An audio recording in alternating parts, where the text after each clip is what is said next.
여러분 반갑습니다. 저는 통합문화 프로그램의 사회를 맡은 아나운서 윤태정입니다. 여러분 인사드리겠습니다. 반갑습니다. 오늘은 세계 속에서 인정받고 있는 남북한의 음악가와 음악에 대한 이야기를 해볼까 합니다. 차이콥스키 국제 콩쿨 이런 거 있잖아요. 예, 뭐 이런 세계적인 콩쿠르에서 입상하고 활약하는 남북한 음악가들의 위상, 활동을 중심으로 이야기를 나눠볼 텐데요. 오늘의 주제를 위해서 함께 하실 전문가분들을 먼저 소개해드리고 또 젊은 영패널도 소개해드릴까 합니다. 한국예술종합학교 음악원에서 아주 많은 인재들을 가르치고 계시고 남북한 음악의 아주 전문가이시죠. 민경찬 교수님 소개합니다. 여러분 큰 박수로 환영해 주십시오. 네, 반갑습니다. 네, 반갑습니다. 북한 출신의 아주 실력파 피아니스트이시자 문화체육관광부의 문화다양성 위원님이세요. 김철웅 피아니스트 자리에 모셨습니다. 네, 안녕하세요. 김철웅입니다. 반갑습니다. 네. 사실 어찌 보면 이 음악 얘기가 되게 딱딱해질 수도 있어요. 또 특히 클래식 음악이니까. 그런데 오늘 좀 재밌게 한번 풀어보도록 하겠습니다. 자, 그리고 오늘 이야기도 듣고 또 질문도 함께 참여하면서 많은 이야기를 함께 풀어갈 분들, 젊은 영 패널 세 분을 소개할게요.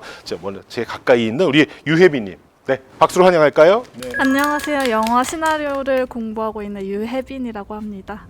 네, 반갑습니다. 옆에 계시는 분은 우리 아주 듬직한 남성분, 우리 김한준님 모셨습니다. 네, 안녕하십니까. 북한에 대해서 공부하고 있는 김한준입니다. 네, 반갑습니다. 끝에 있는 분은 우리 조혜진님. 네. 네, 안녕하세요. 저는 한국예술종합학교 영화과를 졸업하고 영화 시나리오 쓰고 있는 조혜진이라고 합니다. 네, 반갑습니다. 자, 어떤 질문부터 시작을 할까요? 세계 속의 남북한의 음악가와 음악에 대한 이야기를 나눠볼 텐데 클래식 음악에 좀 집중을 해보도록 하겠습니다. 클래식 음악 하면 뭐 국제 콩쿠르에서 입상한 것들이 우리가 언론으로 접하게 되는 그런 내용들이기 때문에 민경찬 교수님께 첫 번째 질문이 필요할 것 같습니다. 가장 대표적인 국제 콩쿠르 그러면 어떤 것들을 볼 수 있죠? 네네. 보통 이제 우리나라에서 국제 3대 국제 콩쿠르라고 한다고 하면은 이 차이콥스키 국제 콩쿠르, 방금 우리 아나운서님께서 말씀하신 대부분 국민들이 국민들이 알고 계실 겁니다. 네네네. 그리고 이제 얼마 전에 그 조성진 씨가 입상한 쇼팽 국제 콩쿠르. 예, 이것도 이제 3대 국제 콩쿠르 안에 들어가고요. 그다음에 이제 벨기에에서 개최를 하는 퀸 엘리자베스 콩쿠르. 이걸 보통 차이콥스키, 쇼팽, 퀸 엘리자베스 콩쿠르 가지고 세계 3대 국제 콩쿠르라고 이렇게 얘기를 합니다. 그 외에도 국제 콩쿠르이 굉장히 많은데요. 뭐 우리나라 사람들이 많이 출전을 했고 또 수상을 했던 파가니니 콩쿠르라든가 또 시벨리우스 콩쿠르. 그다음에 이제 유명한 음악가들의 이름을 따가지고 한 바하 콩쿠르라든가 또 베토벤 국제 콩쿠르라든가 또 그런 콩쿠르들도 있고요. 또 우리나라에도 국제 콩쿠르 있습니다. 굉장히 유명합니다. 우리나라에도 국제 콩쿠르 있는데 서울 국제 콩쿠르라고 그 많은 세계적인 그 음악 학도들한테 인기가 있는 콩쿠르도 우리나라에서 개최를 하고 있습니다. 그렇군요. 그 정도 콩쿠르면은 일단 3대 콩쿠르 외에 한 10대 콩쿠르 하는 정도 다 들어가는 내용들을 말씀해 주셨습니다. 이번에 우리 김철웅 위원님께 한번 여쭤볼게요. 우리 남한에서 콩쿠르에 입상한다 그러면은 굉장히 많이 언론에도 보도가 되고 좀 핫한 이슈가 좀 되거든요. 근데 북한에서 어떨지가 궁금해요. 북한에서 세계 콩쿠르에 입상을 했다 그러면 일단은 국가의 어떤 이미지를 높이는데 기여도를 했다 하는 것으로 해가지고 그에 따른 약간 뭐 공훈제도, 예를 들어 뭐 국제 콩쿠르에 입상을 했다고 당장 공훈제도를 주는 건 아니지만 그 공훈제도를 주는 기한이 짧아지는 거죠. 예를 들어 내가 이 국가에 이 기여도를 해야지 공문배우, 뭐 인민배우 이런 걸 주는데 내가 국제 콩쿠르를 일단은 하고 왔다 이러면 그 음악계에서의 명성은 물론이고 그 공헌제도를 받는 그 급수가 그 기한이 그 기여도가 훨씬 좋기 때문에 훨씬 뭐 방송에도 물론 나갈 것이고 그 다음에 북한 내에서도 국민들 속에서도 우리나라 음악인 중에 저런 사람이 있어. 이 사람은 일단은 한 번만 국제 콩쿠르에 딱 입선을 하게 되면 북한 국민들은 지휘자나 작곡가 이름을 잘 몰라요. 그런데 그런 국제 콩쿠르에 딱 입상을 하고 들어온다. 그러면 그 사람들의 이름은 국민들에게 각인이 되는 거죠. 그 아주 중요한 포인트고 국제 콩쿠르라는 것이 북한에서도 그만큼 상당히 그 어떤 인정받는 이런 콩쿠르라고 얘기할 수 있습니다. 네. 교수님께 하나만 더 추가로 여쭤볼게요. 이렇게 지금 남한과 북한의 콩쿠르에 대해서 참 얘기를 했는데 조금 이렇게 비교해서 한 말씀 더 해주실 수 있을까요? 네. 이 국제 콩쿠르이 우리도 이제 옛날에는요 국제 콩쿠르에서 저 입상을 하게 되면은 대대적인 환영식을 개최를 했습니다. 뭐 제가 기억나는 거는 뭐 이렇게 뭐 공항에서부터 이게 뭐 시청까지 이게 퍼레이드도 하고 막 그랬던 기억. 예, 74년에 그 정명훈 선생이 차이코프스키 콩쿠르 1등이 아니라 2등을 했어요. 1등은 없었나요? 그때 1등은 있었는데 아깝게 이제 2등을 했는데 그때가 국제공항이 지금하고 달리 김포공항이었습니다. 예, 김포공항에서 서울시청까지 카 퍼레이드를 했고 그걸 생중계를 했습니다. 예. 그러니까 70년대, 80년대 이때만 하더라도 뭐 국제 콩쿠르에서 우리가 입상한다는 것은 거의 생각할 수 없는 시기였었기 때문에 뭐 범국민적인 환영 열기가 대단했습니다. 근데 이제 최근 들어와 가지고는 뭐 국제 콩쿠르 입상하시는 분들이 하도 많다 보니까는 이게 점점 이렇게 떨어지더라고요. 점점 떨어져 가지고 옛날에는 뭐 그 사람 다큐멘터리도 만들고 뭐 저기 인터뷰도 엄청나게 하고 이제 그러는데 지금은 입상했다고 하면 그날만 보도가 되는 입장이고 제가 재직하고 있는 학교가 한국예술종합학교인데 이 한국예술종합학교에서 이 아까 말씀드렸던 3대 콩쿠르에서 입상자 또 1등 입상자가 꽤 많이 나왔어요. 예, 꽤 차이콥스키 콩쿠르에서도 1등한 사람이 2명이나 나왔고요. 그다음에 퀸 엘리자베스 콩쿠르는 뭐 말도 못 하고요. 이 말도 그게 많이 나왔는데 최근에는 이제 그날 보도하고 그다음에 학교에 큰 프랭카드 하나 붙은 정도. 그럴 것입니다. 이 시점에서 젊은 패널들한테 한번 여쭤볼게요. 세 분이 아시는 우리나라의 세계적인 음악가 한번 이름 대실 수 있는 분들 있으세요? 한번 대보세요. 네. 정명훈. 네, 소프라노 조수미 선생이 조수미 선생님 또 정진 선생님. 여기 정명훈 선생을 본인은 지휘자로 알고 있어요, 피아니스트로 알고 있어요. 저는 지휘자. 지휘자로 알고 있네요. 예. 그렇죠. 요즘 뭐 지휘 활동을 활발히 하시고 또 국제 무대에서 지휘를 또 많이 하시니까요. 원래는 피아니스트였었어요.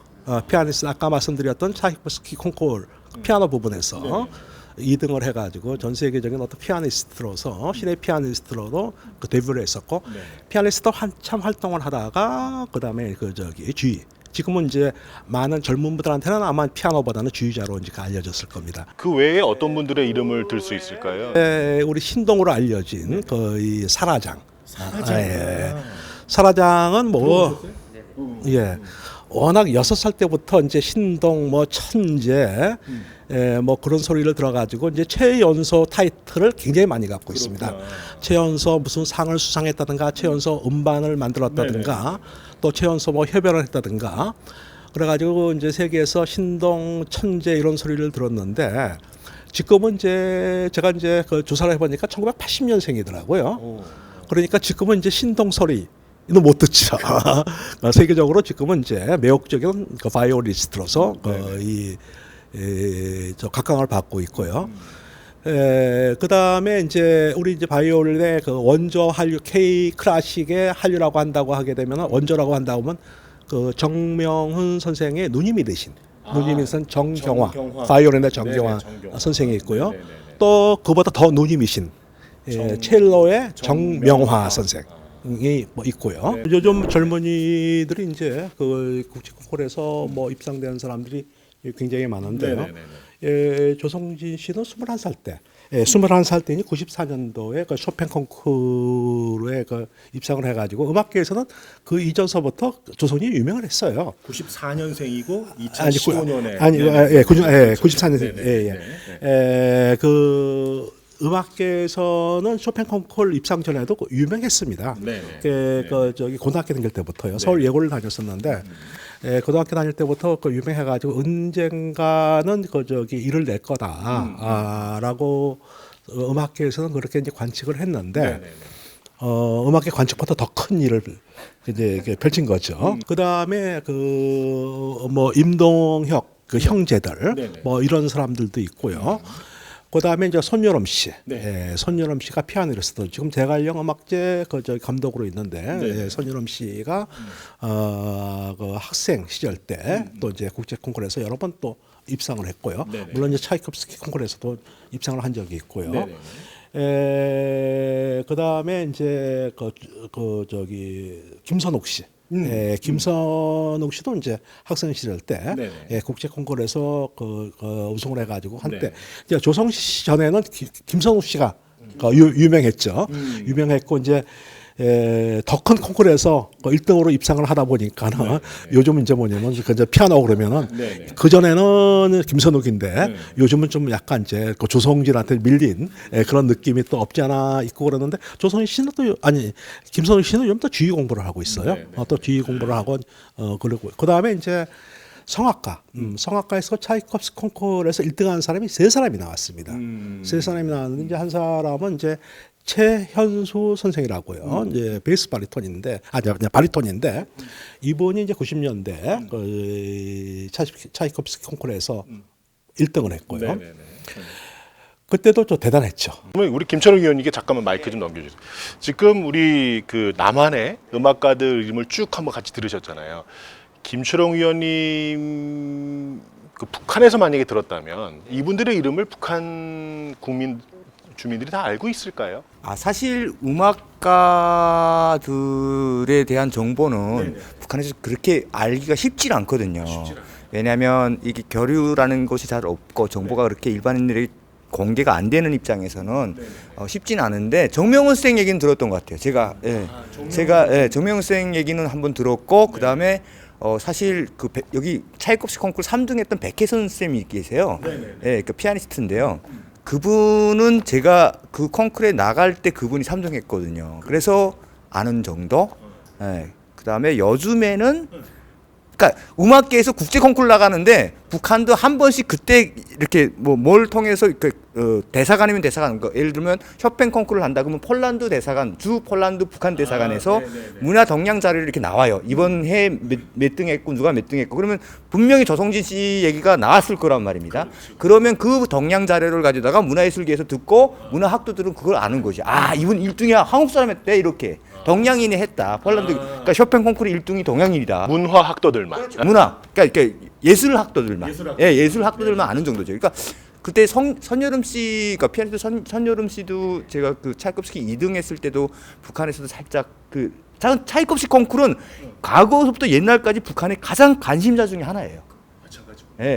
그리고 또 한 가지는 폴란드의 그 쇼팽 콩쿠르 같은 경우에는 얼마 전에 2012년에 마시나라고 북한 그 피아노 치는 그 어린 학생이었어요. 16살에 영 피아노 콩쿨. 그러니까 쇼팽 영 피아노 콩쿨. 그러니까 그 어린 콩쿨, 청소년 콩쿨에 가서 1등을 해가지고. 그러면 그게 2012년이면 지금 10년 전이니까 그분이 지금 20대가 됐다는 얘기네요. 여전히 활동하고 계시고. 여전히 마시나라는. 의원님 하나 여쭤보고 싶어요. 북한에서 그렇게 콩쿨도 입상하시거나 북한에서 유명한 음악가인데 세계적으로 이름이 알려져 있는 분이 있어요? 저희가 워낙 그런 내용에 대해서 몰라서. 사실 우리가 70년 전에는 같은 나라였잖아요. 그렇죠. 그리고 혹시 몰라요. 70년 후에는 같은 나라가 될지도. 그걸 바라죠. 근데 그런 국가에서 우리가 남북을 통틀어서 유명한 사람도 있었습니다. 근데 그 사람이 북한에 간 경우도 있죠. 가장 대표적인 분이 백고산 선생님 돌아가셨어요. 90년대 말에 돌아가셨는데 이분은 우리나라 한반도 전체를 통틀어서 가장 훌륭한 음악가라고 얘기해도 과언이 아닐 만큼 통틀어서요. 1930년대 태어나셨는데 벌써 그 나이에 영재를 인정받으셔가지고요. 6세 때부터 바이올린 시작을 해가지고 할빈을 그러니까 중국을 넘나들면서 해외 원정 공연을 하러 다니시던 분이에요. 그리고 그 나이에 50년대 20대 나이에서 차이콥스키 콩쿠르에서 명예상을 받게 되고요. 그분이 또 더 대단한 게 70년대 후반에부터는 바이올린 분야 차이콥스키 콩쿠르 평생 심사위원이 돼요. 평생 심사위원이요? 죽을 때까지. 잠깐 의원님, 저기 교수님께 잠깐 마이크 좀 넘겨주십시오. 차이콥스키 그 콩쿠르의 평생 심사위원이라는 게 어떤 의미라고 제가 알아야 되는 거예요? 우리가 차이콥스키 콩쿠르에 1등을 했다라고 하게 되면 그 대단한 피아니스트다, 또 대단한 바이올리니스트다 이제 이렇게 다 인정을 하잖아요. 이렇게 심사위원도 마찬가지예요. 어떻게 보게 되면 그 콩쿠르에서 입상자보다 이제 콩쿠르 심사위원이 더 영예스러운 자리라고 그 얘기할 수가 있는데 매번 심사위원이 바뀌는데 그거를 이제 지속적으로 하셨다는 것은 대단히 세계적으로 인정을 받는다는 그런 말씀이죠. 평생 심사위원이 되는 케이스가 또 있었나요? 뭐 그렇지만 우리 어쨌거나 백권상 선생님께서 그러셨던 동양인으로는 없었다. 한 가지는 이분이 자료를 찾아보니까는 이제 74년도부터 심사위원이 되셨는데 이 74년은 어떤 해냐면은 정명훈 씨가 차이 콩쿠르 2등한 해입니다. 그러니까 우리가 차이 콩쿠르에서 2등을 했을 때 이미 이제 북한에서는 그 백호선 선생이 이미 심사위원으로서 국제적으로 이제 활약을 하실 분이고요. 제가 잠깐 이제 본에서 말씀드린다고 하게 되면은 이분 1930년생이에요. 30년생인데 이제 서울에서 태어났는데 북에서는 워낙 북한이 자랑하는 음악가라고 보니까는 북한에서는 평양에서 이제 태어났다고 그렇게 얘기를 해요. 그런데 우리 저기 이철영 의원님께서 말씀하셨지만은 6살 때부터 리사이트를 하면서 6살 때부터 순회 연주하러 다닙니다. 그러니까 한국의 모차르트예요. 예. 그래가지고 그때가 1936년, 37년, 38년 우리가 이제 일제치하에서 굉장히 어려웠던 시기였었잖아요. 조선의 자존심이었었어요. 대단한 분이었네요. 그래가 10대 때 이미 하얼빈 교향악단 그 주자가 됩니다. 그 하얼빈 교향악단은 이제 하얼빈에 있는 교향악단인데 중국에서 가장 유명한 교향악단이에요. 이제 그쪽이 이제 러시아 영향을 많이 받아가지고 음악적인 수준이 굉장히 높습니다. 일단 우리 백고산 선생님이 얼만큼 대단한 분인가를 이제 정말 느꼈고요. 또 지금 현존하시기는 살아 계시는 분 중에서 혹시 한 분 또 말씀해 주신다. 단연코 국제 콩쿠르에 입상한 주의자 김일진이라는 분이 계십니다. 김일진 선, 네네. 김일진이라는 분은 혹시 세 분 들어보셨어요? 못 들으셨. 이분이 어떤 대단한 음악가시냐면 제 8차 펀카레안 콩쿠르에서 1등 없는 2등을 한 사람입니다. 1등이 왜 없? 당시엔 1등으로 꼽힐 만한 사람이 없다. 2등은 된다. 그런 경우도 있네요. 그런 경우가 꽤 많아요. 국제 콩쿠르를 보다 보면 그 1등은 있는데 2등이 없고 2등 없는 3위 있는 경우도 있고요. 그만큼 심사위원들의 그게 엄청난 거죠. 과거의 북한에서는 이것을 아주 체계적으로 키우기 위해서 일부러 지휘자들을 뽑았어요. 뽑아서 유학을 보냈어요. 그러니까 이게 사실 김일진 쌤 그 어떤 지휘를 하게 되는 계기가 원래 이분이 첼리스트예요. 네, 전공을 첼로를 했어요. 첼로라고 만수대일단에 있는데 첼로 연주가로 있는데 갑자기 허재복이라는 사람이 외국 공연을 가려고 비행기를 탔다가 죽게 됩니다. 근데 당시에 허재복이라는 사람은 북한의 대표적인 지휘자였어요. 이 사람의 사망과 함께 김정일 위원장이 갑자기 이런 지시를 내립니다. 빨리 이만한 지휘자를 복원해야 되니 애들을 빨리 뽑아서 유학을 보내라. 그래서 8명이 뽑힙니다. 그래서 가게 된 것이 차이콥스키 국립학교의 주식가의 8명의 학생이 허재복의 대형으로 허재복이라는 지휘자의 대형으로 그러니까 키워질 그 의무 밑에 가서 유학을 하게 됩니다. 이때 같이 가서 김일진 쌤도 5년간 유학 생활을 마치고 그리고 북한으로 왔다가 다시 그 펑카레안 콩쿠르에 도전을 하게 되는데 여기에서 1등 없는 2등. 1등 없는 2등을 해서 그때 처음으로 북한 역사상 처음으로 TV에 나와서 비행기 국제 콩쿠르 수상했다고 사람들이 연도환영한 건 처음이에요. 그게 북한 TV에 나올 정도로 북한 TV에 나왔어요. 당시에 86년도에. 예. 이제 여러분들의 시간이에요. 조금 질문하실 거 있으면은 뭐 답변을 다 해주실 수 있을 것 같으니까 어느 분이 좀 질문을 하시겠어요? 마이크 드리세요. 네네. 사회적 대우나 인식에 대해서 들어봤는데 혹시 북한에서 음악가나 지휘자에 대한 인식과 대우는 어떻게 되는지가 궁금합니다. 북한에서는 음악 창작, 즉 다시 말하면 지휘, 작곡 하는 사람들을 예술가라고 불러요. 그리고 플레이어, 즉 다시 말하면 피아노 연주가, 바이올린 연주자, 뭐 첼로 연주자 이런 사람들은 플레이를 무조건 다 배우라고 불러요. 그래서 칭호도 인민 배우를 플레이어, 그러니까 그 피아니스트나 바이올린을 하는데 두고, 그다음 창작 집단, 지휘자나 작곡가나 연출자나 이런 사람들에게는 인민 예술가, 공은 예술가, 그러니까 거기에 반의 반등급이 높아요. 그러니까 즉 다시 말하면 지휘자의 어떤 사회적 이 의미는 창작하는 사람이에요. 예술인보다 높은 쪽이에요. 그래서 조금 그 지휘를 한다고 하는 사람들이 비율도 그렇게 많지 않아요. 왜냐하면 저희 평양음악무용대, 그러니까 평양음악무용대학을 나와야지 지휘과를 나와야지 지휘를 할 수 있어요. 북한에서는. 근데 그 음악무용대학에 나오는 사람들 졸업생이 있을 거 아닙니까? 1년에 2명 아니면 3명입니다. 1년에. 그러면 이 2명 아니면 3명이 다 어디론가 예술단에, 각 도에 가고 예술단에 가야 되는데 간혹 이런 경우가 있어요. 각 도에 하도 인재가 없으니, 그러니까 지휘자가 없으니까 그 도에서 바이올린이나 뭘 하다가 이 사람이 지휘를 하고 싶어. 수업을 배워가지고 통신, 우리로 말하면 야간 대학 같은 거 있잖아요. 그러니까 방학 때마다 그 개설을 하는 강좌가 있어요. 그 지휘과를 2년 동안 졸업하게 되면 평양음악대학 통신 졸업장을 줍니다.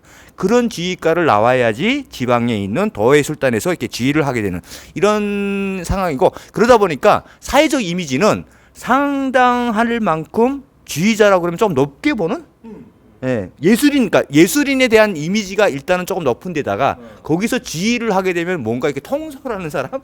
약간 일반인들은 이런 개념인 것 같아요. 예, 예. 또 질문 있어요. 네네. 네. 북한에서는 어떤 나만의 그런 유명한 음악들을 잘 듣는지 좀 클래식이요? 궁금해요. 네. 나만의 유명한 음악이라면 요즘에 뭐 가장 핫한 뭐 조성진 씨 뭐 앨범 뭐 이런 거가 되겠죠. 그런데 그런 것을 얻기가 하늘의 별따기예요. 정말 별따기예요. 그러니까 정말 외국에 나가 있는 사람이 정말 신경 쓰고, 이거는 내가 정말 사야 되겠다고 신경 안 쓰기 전에는 사실 그 남한 사람이 연주한 피아노 앨범을 가져온다는 게 어찌 보면 약간 걸리면 좀 애매하거든요. 사실 하필도 그 수많은 피아니스트들 중에 왜 남한 사람 연주한 걸 내가 가져왔냐 하면 이게 할 말이 애매해요. 그러니까 그런 것은 조금 피하는 쪽이 아닌가라고 생각이 됩니다. 그렇습니까? 또 질문. 네. 북한에서 이제 현재 시대에 활동하고 있는 그런 세계적인 음악가가 있는지 좀 말씀 들으니까 궁금해요. 아, 현재 뭐 엄청 많다고는 뭐 말할 수 없겠지만, 아까 말씀드린 김일진 쌤이 현재 지금 활동하고 계시고, 그다음에 김성호 선생님이라고 계시는데 바이올린. 김성호, 우리가 이름을 좀 알아뒀으면 좋겠어요. 이분도 차이콥스키 콩쿠르에서 4등을 했었나요? 4등을 했을 거예요. 네네네네. 4등을 했던 사람인데 당시 북한에서는 또 김성호 하게 되면 또 한동안 그 북한 하보에 나오는 인물, 바이올린을 쥐고 70년대 후반에 차이콥스키 콩쿠르에 입선한 사람으로 유명한 사람이 있고, 또 그다음에 94년도에 바리톤 호강수라는 사람이 허강수, 예, 허강수라는 사람이 그때 저랑 같은 대학교 그 다닐 때거든요. 그때 평양음대 그 특설학부 학생이었어요. 그 학생이었는데 차이콥스키 가가지고 1등을 해가지고 성악 부분 콩쿠르에서 1등을 해가지고 바리톤인데 지금 나오다가 요즘엔 좀 안 나오더라고요. 이제 나이가 좀 있어서 그런지. 그래서 그런 사람들이 있고, 또 그리고 뭐 사실 이태리 성악 콩쿠르 같은 것은 뭐 몬테카를로스 뭐 어쩌고 뭐 이런 크고 작은 콩쿠르에서 그 우승을 하거나 뭐 등수권에 든다. 이거는 사실 어찌 보면 90년대 중반까지는 그냥 너무 심심치 않게 들었던 소식인 것 같아요. 그래서 많은 음악가들, 그러니까 내가 많은 질문 중에 하나가, 많이 받는 질문 중에 하나가 북한의 클래식 수준은 도대체 어느 정도냐라고 물어보거든요, 사람들이. 그래서 제가 그때 마침 제가 미국에 그 러린 마젤이라는 분이 있는데, 지휘자 그 마이스트로 러린 마젤이라고. 예. 근데 그분이 3년 전에 돌아가시긴 했는데, 유태인 지휘자로서. 근데 그분이 평양 공연을 갔던 분이에요. 뉴욕 필하모니를 데리고.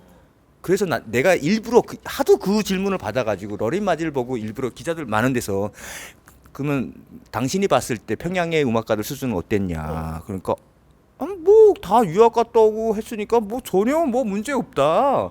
내가 이때까지 그 많은 악단을 지휘를 많이 해봤는데 자기가 가장 놀라운 게 그거래요. 어떻게 리허설을 하는데 악보를 하나도 안 보더라. 악보 한 번 오케스트라는 자기 처음 본다. 그게 가장 놀라웠다. 그 외에 테크닉이나 이런 것은 뭐 다 유학 갔다 와서 뭘 다룰 게 뭐가 있겠냐. 이런 질문에 저는 이렇게 대답을 하고 싶은 거죠. 정말 문제 없는 예술단이다. 문제 없는 클래식의 수준이다. 누가 봐도 우리나라 시향도 잘한다 그러잖아요. 그거보다는 조금 위가 아닐까라는 생각이 들어요. 예. 마이클 교수님께도 조금 더 얘기를 좀 넓혀볼게요, 교수님. 북한의 음악 중에 좀 세계적으로 알려진 작품이 있습니까? 관현악곡 청산벌의 풍년이 왔네라는 관현악곡, 예, 풍년이 왔네. 원래는 합창곡이었었는데 나중에 이제 관현악곡으로 재창조가 된 곡인데요. 이 곡은 굉장히 많이 알려졌어요. 이제 그 이 동구권에서 굉장히 많이 알려졌고 상당히 많은 나라의 교과서, 예, 교과서에도 이렇게 수록이 돼 있다고 이제 그러더라고요. 그것이 많이 알려졌고 그 다음에 그 청산벌의 풍년이 왔네는 이 남쪽의 음악가들도 많이 알고 있습니다. 옛날에 저도 이제 학부 때 작곡을 전공을 했습니다만은 옛날에 몰래 북한 방송을 들으면서 쇼크를 먹는 게 그 청산벌의 풍년이 왔네. 예, 그걸 듣고 북한의 작곡 수준이 굉장히 높구나라는 것을 이제 알게 됐고요. 또 북한에서 자랑하는 곡 중에서는 뭐가 있냐면 바이올린 협주곡 사양가. 사양가라는 이제 바이올린 협주곡 거기 이제 북한에서 바이올린 가지고 나갔다고 하면 그걸 가지고 나갑니다. 그걸 나가고 그 다음에 또 이제 최근 들어와 가지고는 아리랑을 관현악곡으로 북한에서는 창작이라고 그러고 우리는 약간 편곡이라 그러는데 관현악곡 아리랑이 굉장히 유명한데 관현악곡 아리랑은 남쪽에서 지금도 많이 연주되고 있어요. 그런데 남쪽에서 그 북에서 만든 건지 몰라요. 모르는 상태에서 워낙 우리한테 친근감이 있고, 예, 그러니까는 아까 말씀하셨습니다만은 로린 마젤이 그 뉴욕피를 데리고 평양 공연할 때 그 앵콜곡으로 그것이 연주가 돼가지고 세계적으로 그렇게 또 알려지게 된 그런 곡입니다. 노래 중에서도 몇 곡이 있어요. 노래 중에서 몇 곡이 있는데 그 임진강이라는 노래가 있는데 우리 식으로 얘기하게 되면은 가곡 같은 스타일인데 북한에서는 가곡이라는 표현을 쓰지 않고 이제 가요라는 표현을 쓰면서 예술가요 또는 서정가요라고 그렇게 얘기를 하는데 그 임진강이 세계적으로 굉장히 북한을 대표하는 노래로서 특히 일본에서 굉장히 많이 알려졌고요. 여러 나라 그 가사가 이제 여러 나라 언어로 번역이 돼가지고 많이 불리고 있고요. 남쪽에서도 임진강 많이 불립니다. 남쪽에서도 합창단에서도 주요 레퍼토리로서 많이 부르고 있고 또 통일을 염원하는 음악회에서도 많이 부르고 있고요. 얼마 전에는 이제 대중가요 가수 양희은 씨가 또 불러가지고 또 이제 화제가 되고 있고요. 제가 접해본 노래 중에 하나예요. 아, 그렇습니까? 예. 그래서 임진강이 이제 비교적 많이 알려졌고 그래서 이렇게 그 음악가로서보다는 작품이 알려진 경우가 종종 있습니다. 클래식이라는 거를 어렸을 때 피아노 학원으로 접하잖아요. 근데 북한의 어린 사람들은 몇몇의 특출난 그 인재들 빼고 그냥 일반적으로 어떻게 처음에 클래식을 접하는지 좀 궁금해가지고. 이게 피아노 교육 같은 경우에는 그러니까 단적으로 피아노 다른 악기도 있지만 피아노만 봤을 때는 피아노가 북한에서 그렇게 보유 대수가 많지 않아요. 예, 물론 북한에도 피아노 만듭니다. 예, 자체 생산하는 공장도 있고 자기 제품들을 평양이라는 피아노 그 우리 영창처럼 이런 그런 상호도 있고 그다음에 뭐 파코 이런 상호도 있고 한데 북한의 음악 교육은 철저히 이 유치원을 어디에 가는가에 따라서 이 유치원이 창강 유치원 그다음에 경상 유치원 38 유치원 이게 대동문 유치원 이렇게 세 유치원이 음악 유치원인데 이 유치원에만 피아노가 있어요. 이 유치원이면 피아노를 받을 수 있어요. 근데 이 유치원이 뭐냐? 창강 유치원은 중앙당 가족 유치원이에요. 경상 유치원은 정보원 가족 유치원이에요. 38 유치원은 외교부 가족 유치원이에요. 그러니까 이런 유치원이지만 특별히 음악에 재능이 있는 애들은 가끔씩 하나씩 오긴 해요. 근데 될수록이면 그런 자녀들이 다니는 유치원이다 보니 그 음악반에서 교육을 받고 우리는 그 음악반에서 교육을 받은 순간에 그 평양음악대학에 시험을 치를 수 있는 수험권을 주어지는 거죠. 그래서 초등학생 나이에 일반 과목은 그 나이에 맞는 그 교육을 받고 전공 교육은 교수들한테 직접 받는 거죠. 8살 때부터. 네, 8살 때부터. 네, 그러니까 그런 시스템으로 북한 음악계에 입문하는 어떤 그 등용문이라고 생각하면 될 것 같아요. 네. 그럼 북한 내부에서 유명한 콩쿨이 무엇이 있고 아니면은 뭐 콩쿨 대신 뭐 대회나 그런 것도 괜찮고요. 그리고 아니면은 그 서울 콩쿨 같이 뭐 해외적으로 콩쿨을 준비한다거나 외국 국제 대회가 있는지 궁금합니다. 이게 북한에는 국내 콩쿨, 예술인으로서의 가장 큰 콩쿨은 하나밖에 없어요. 216 예술경연이라고요. 2월 16일이 무슨 날이냐면 김정일 생일입니다. 김정일 위원장의 생일인데 사실 김정일 위원장이 문화예술 분야에 얼마나 많은 어떤 에너지를 썼고 김정일 위원장의 사실은 김정일 위원장은 이 정치 입문도 문화예술 때문에 시작을 했다고 해도 과언이 아니에요. 그의 어떤 정치적 행보를 보면 예술 정치라고 나올 정도로 김정일 위원장은 상당히 예술에 대해서 집착을 하는 경향이 있었어요. 영화, 광, 그다음에 음악도 어렸을 때부터 작곡한 것이 몇 곡이 있습니다. 예, 뭐 조선아 너를 빛내리, 뭐 조국의 품을 비롯해 가지고 여러 가지가 있는데 어느 정도 그러니까 간단히 재미난 일화를 하나 소개해 준다면 김정일 위원장이 국립교향악단에 이렇게 현지 시찰을 왔어요. 현지 시찰을 막 지도를 하고 있는데 지휘자도 못 잡아낸 제일 끝에 바이올린수가 악보를 잘못 기입해서 반의 반음을 탁 틀렸는데 그걸 잡아내는 정도예요.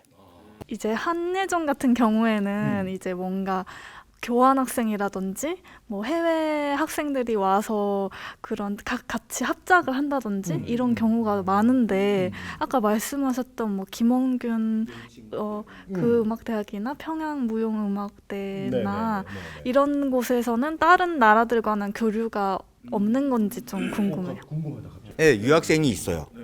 네, 북한에 유학을 오는 학생들이 있어요. 제가 학교 다닐 때는 아프리카에서 한 명 무용 안무로 왔었는데 그리고 그다음에 중국 유학생들이 있었어요. 중국 유학생들은 성악을 배웠고 그런데 제가 듣건대는 중국에서 조금 가난한 집 친구들이 이렇게 국제 교류, 그러니까 어쩔 수 없이 북한도 중국에 유학생을 보내면 학생 교류라는 게 있어요. 그러니까 북한에서 유학생을 10명을 보낸다면 중국에서는 한 3명 정도 그냥 올 수 있는, 그러니까 근데 그들은 그냥 장학금이고 돈 안 내고 그냥 재워주고 먹여주고 교육까지 시키는 시스템이에요. 그러니까 서로 교환 학생처럼 이렇게 가는 거죠. 그러니까 이런 학생들이 있긴 한데 이게 어떤 걸 배우려고 오냐면 북한식 음악이에요.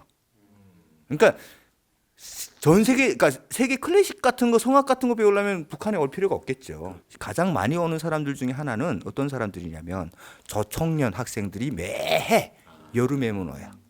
그다음에 제일 조선족 연변대학교를 비롯해 가지고 그 학생들은 거의 상주예요. 이런 분들은 국악기, 그러니까 가야금, 단소, 뭐 장세나 뭐 이런 북한의 개량 국악기. 그러니까 저청년 학생들 같은 경우에는 금강산 가곡단을 비롯해 가지고 조선대학교 출신 음악하는 학생들을 주로 여름 방학에 와서 한 달이면 한 달 동안 선생님들이 그 음악대학에서 와서 가르치는 거고, 김원균 과거에는 평양 음악무용대학이 되었다가 2000년 초반에 김원균 명칭 음악종합대로 바뀌었거든요. 그래서 그 학교가 아직 지금 그 학교가 가장 제일 좋은 학교. 그러니까 여기 서울에 오니까 이렇게 저를 소개를 하면서 김일성대 음대를 나왔다고 자꾸 소개를 해가지고 당황한 적이 여러 번이에요. 김일성대 음대 없어요. 그러니까 북한은 예체능 분야 이런 것들은 다 단과대학식으로 이렇게 평양 음악대학 뭐 이런 식으로 가 있어가지고요. 그래서 어쨌든 그런 시스템에서 국제 교류를 하고 있다 이렇게 말씀드릴 수 있을 것 같아요. 네, 또 질문.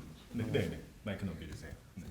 아까 이제 교수님께서 우리나라 학생들이 세계적인 콩쿠르에 나가서 뭔가 상을 타면은 이제 군 면제를 시켜준다거나 이런 혜택이 있다고 말씀하셨는데, 이제 북한에서도 이제 세계적인 콩쿠르에 나가서 상을 탄다는 거는 되게 나라를 빛내는 일이잖아요. 그래서 혹시 그런 분들이 뭔가 어떤 혜택을 받는지 그런 게 좀 네네네네 그런 게 궁금하네요. 네.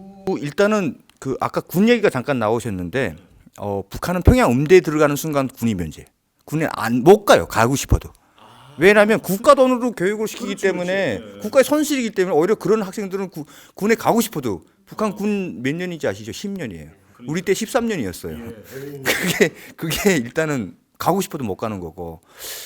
그런데 국가의 혜택이라고 하게 되면 국제 콩쿠르에 딱 입선을 하고 딱 오잖아요. 그러게 되면 일단은 국가 보호 대상이 돼요. 국가 보호 대상. 그러니까 즉 다시 말하면 이 사람의 북한은 다 국가가 이 사람이 너 어디서 일해라 이런 걸 배치한다고 그러거든요. 그러니까 이렇게 그 노동청 같은 데서 그러니까 문화예술부 문화성에서 이렇게 어디 예술단에 가서 당신은 무슨 연주를 하시오 이렇게 배치장을 줘요. 근데 그것에 대한 관리 대상에서 가장 첫 번째 대상이 되는 거죠. 얘는 정말 잘하는 애니까 우리가 어떤 카드를 쓸지 그 카드가 되는 거죠. 예를 들어 이 자존심 걸린 남북한 공연이야. 이런데 한 번씩 그 카드를 쓰는 거죠. 그러니까 그런 상대로서의 어떤 그 보호받는 느낌? 예. 근데 약간 감시받는 느낌이 될 수도 있어요.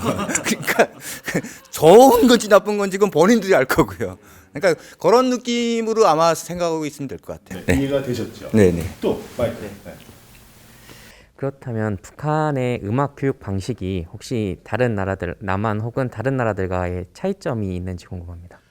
교육 방식. 저는 음악 교육 방식 많은 그 유럽의 그냥 콘서바토리라고 생각해요. 콘서바토리 형태를 그대로 가져갔다고 생각을 하면 될 것 같아요. 라는 게 너무 전문적이어서 제가 못 알아들어서 어떻게 표현해야 될까? 콘서바토리라면 그러니까 아니 개인 가해라는 생각보다는 어떤 거냐면 그러니까 전문적인 것만 교수한테 배우는 거.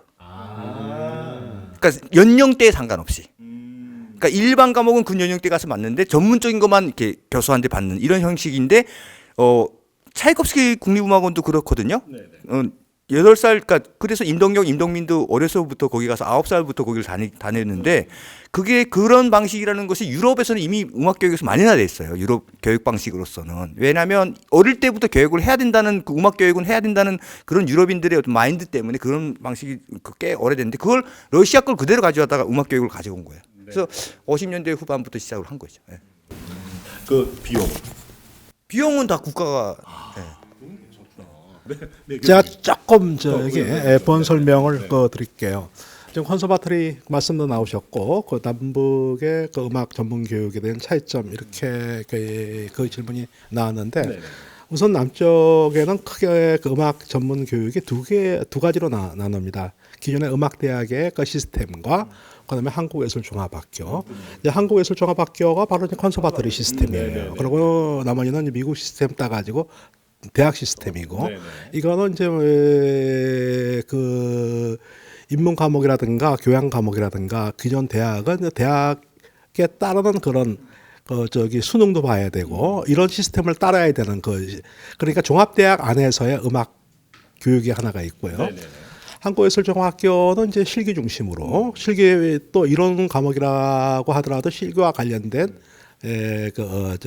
음악 과목 이런 것이 이제 집중적으로 있어가지고 조금 유럽의 컨서바토리 시스템이다 이렇게 얘기를 해요. 남북한의 이제 차이점이라고 한다고 하면은 이제 어떤 점이 있냐고 하면은 제가 볼 때는 우리 이철원 선생님은 어떻게 생각하시는지 모르겠지만 제가 북한 교육에서 좀 어떤 면에서 부러운 점도 있고 또 어떤 면에서는 조금 이제 아니다라는 생각도 있고 그러는데 제가 이제 가장 부러운 것은 북한의 음악 교육의 교칙본은 자기네들이 맞는 걸 가지고 교칙본을 쓰더라고요. 우리는 다 외국 거를 쓰거든요. 우리는 100% 외국 겁니다. 100% 여러분 들어보셨죠? 바이엘, 체로니 이렇게 다뤄보시죠. 100% 외국 거를 하는데 북에서는 이제 북에서 만든 교칙본을 사용을 하는데 그러면 어떤 차이가 있냐고 하게 되면은 교칙본 안에 예제곡이 있어요. 그러니까 요 손가락 연습할 때 요거로 예를 든 곡이 있는데 우리는 100% 서양곡이에요. 근데 북에는 창작곡을 잡아넣는다고. 창작곡. 그러니까 창작곡이 몸에 배이게끔 북한 사람이 창작한 음악이 몸에 배이게끔 그렇게 하는 것이 굉장히 이제 부러웠고요. 그 다음에 또 한 가지는 이제 연주자들 경우에는 이제 무대에서 이렇게 재연을 하는 사람들이기 때문에 무용교육을 굉장히 중요시 하더라고요. 그게 굉장히 부럽더라고요. 그러니까 우리 연주자들 보면은 연주는 굉장히 잘하는데 무대에 그 등장할 때부터 저하고 비슷하게 쭉 쳐져가지고 근데 소리를 내는 거 보면은 기차게 내는데 그런 게 좀 잘 안 돼 있어요 우리는. 이제 북에는 그게 참 잘 돼 있어요. 그래서 이제 그 재연을 할 때 아예 이제 무용을 배워가지고 이제 몸으로 하는 거 그 잘 돼 있고 이거는 좀 아니다 싶은 건 있어요. 우리는 사상 교육 안 하잖아요. 그쪽은 사상 교육을 많이 합니다. 사상 교육을 많이 하는. 그건 좀 차이점이 아닌가. 그거는 우리가 따라가지 말아야 될 그 시스템 아닌가. 예, 그런 생각이 듭니다. 그리고 또 한 가지 중요한 거는 아까 이제 영재 그 프로그램, 영재 프로그램이 체계적으로 굉장히 잘 돼 있어요. 그러니까 영재를 전문으로 가르치는 선생님, 영재의 교축본, 영재의 그리고 굉장히 중요한 것 중에서 하나가 영재라고 하게 되면은 어린 나이잖아요. 우리는 영재 교육, 우리 학교에서는 영재 교육을 하고 있는데 우리 학교 영재 교육은 그러니까 어른 교육을 영재가 하는 거예요. 이제 교축본도 어른 교축본. 그러니까 미리 땡겨가지고 하는 거거든요. 그래서 그게 좀 아쉬운 점이 있는데 중요한 것 중에서 하나가 영재로서 성공하는 케이스도 있지만은 영재성이 꺼지는 경우가 있어요. 그 꺼지는 경우는 그 인생에서 굉장히 그 사람은 모험이잖아요. 그걸 제도적으로 이제 영재성이 꺼졌을 때 갈 수 있는 그거를 만들어줬다는 게 이제 영재 시스템이 우리보다 좀 잘 돼 있다는 거 그런 면에서는 또 우리도 좀 배울 게 있지 않을까라는 그런 생각도 들고 그렇습니다. 보통 우리가 음악을 얘기할 때 음악이 갖는 가장 강력한 힘이 치유의 힘이 있지 않겠습니까? 남과 북이 함께 음악을 논하고 함께 경쟁하고 또 교류할 수 있는 그런 장이 만들어진다면 남과 북으로 나눠져 있는 우리의 마음을 치유할 수 있는 가장 좋은 약이 되지 않을까. 거기서 더 발전돼서 세계인들의 마음을 치유할 수 있는 우리 한민족의 음악이 나온다면 더 의미가 있지 않을까라는 생각을 오늘 시간을 통해서 가져봤습니다. 여러분의 관심이 이 통합문화포럼의 관심으로 더 더해져서 그게 남과 북의 이질감을 없애는 좋은 역할이 되기를 바라는 마음으로 저희는 또 다음 시간에 보다 좋은 주제와 내용으로 찾아뵐 것을 약속드리면서 저도 오늘 여기서 인사드리겠습니다. 지금까지 아나운서 윤태정이었습니다. 여러분 고맙습니다. 안녕히 계십시오.